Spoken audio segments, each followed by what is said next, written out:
I've never seen so much destruction at one time.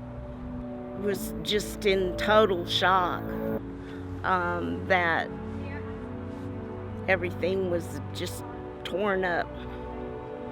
And I just went and took pictures, looked around the property, and just shut the door. You know, everybody's trying to get through and get their own damage taken care of.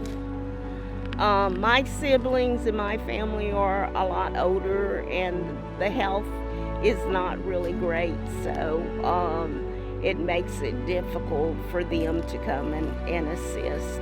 Probably would have ended up having to gut the house and move stuff myself.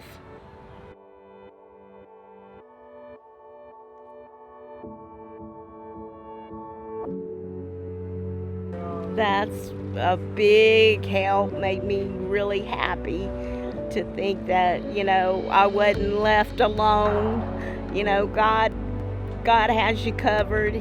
You know, you think you're alone in a situation, and He just sends somebody, say, hey, we're here to help you. We're going to help you through this. It's awesome, really, really awesome to know that somebody cares.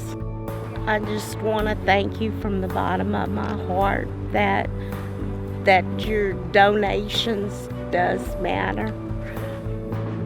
Thank you.